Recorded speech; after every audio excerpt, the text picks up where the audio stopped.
দুই শিশুকে ফেলে আচমকা নিখোঁজ গৃহবধূ, বেদনায় ভেঙে পড়েছে পরিবার। দুই শিশু সন্তান ও স্বামীকে ফেলে আবারও আচমকা নিখোঁজ হয়ে গেলেন এক গৃহবধূ। ঘটনাটি ঘটেছে বক্সনগর রতনতলা এলাকায়। নিখোঁজ গৃহবধূর নাম বাসন্তী বৈদ্য। পরিবার সূত্রে জানা গেছে, গত 4 আগস্ট 2025 সকাল 10টা নাগাদ বাসন্তী বৈদ্য বাড়ির পাশে একটি সাবমার্জিবল মেশিনের কাছে স্নান করতে গিয়েছিলেন, কিন্তু দীর্ঘ সময় পরও তিনি বাড়ি না ফেরায় উদ্বিগ্ন হয়ে পড়েন পরিবারের সদস্যরা। 1 ঘন্টা অতিক্রান্ত হলে শাশুড়ি মেশিনের কাছে গিয়ে দেখতে পান সেখানে পড়ে আছে পুত্রবধূর কাপড় চোপড়, কিন্তু কোথাও খোঁজ মেলেনি বাসন্তীর। পরিবারের পক্ষ থেকে 2 দিন ধরে সম্ভাব্য সমস্ত জায়গায় খোঁজাখুঁজি চালানো হলেও তার কোনো সন্ধান মেলেনি। অবশেষে কলমচুরা থানায় একটি নিখোঁজ ডায়েরি করা হয়। এর আগেও বহুবার এভাবে নিখোঁজ হয়ে গেছিল গৃহবধূ। কদিন পর আবার নিজে থেকে ফিরে আসতো সে। তার কিছু মানসিক সমস্যা রয়েছে বলেও জানিয়েছেন পরিবার।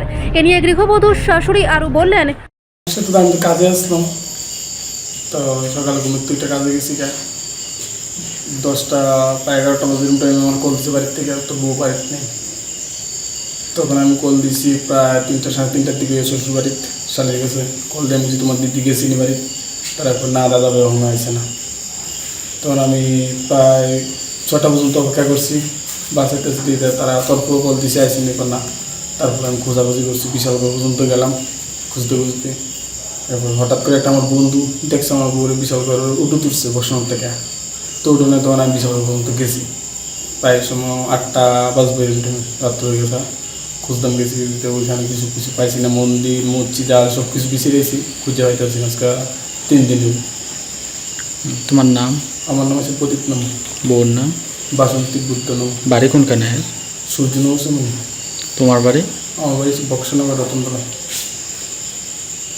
সোমবারে 9টার দিকে 8টার দিকে বাচ্চাটা পাঠাইছে স্কুলে পাঠাইছি না, স্নান করতে গেছে 9টার দিকে স্নান করতে গেছে। আমি গেছি বড় মায়ের নিয়ে কালীগড়, তারা জল ডালতে আছে মহাদেবের এদিকে পূজা দিতাম গেছে।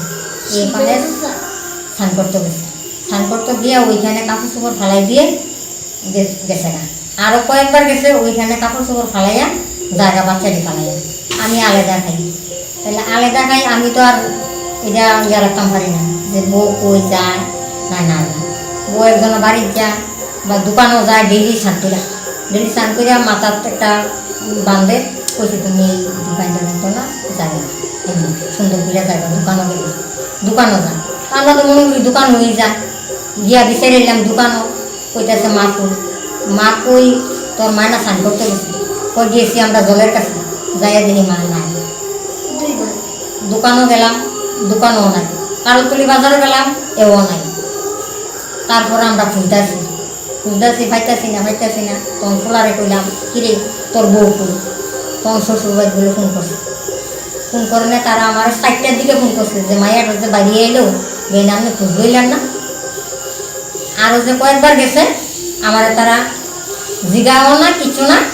মায়া 10 দিন থেকে 5 দিন থেকে নিজের ইচ্ছা যাইব, আমার নিজের ইচ্ছা আসবে। তার মাথার একটু সমস্যা আছে। তারা বারবার কই যে আমি ডাক্তার দেখাই, তবু তারা দেয় না যে আমি ডাক্তার দেখাই না। গার্জেনও আমার মেয়ে কোনো অসুবিধা নেই, আমরা মেয়েরা ডাক্তার দেখাই না। রিপোর্ট সংবাদ প্রতীক্ষা।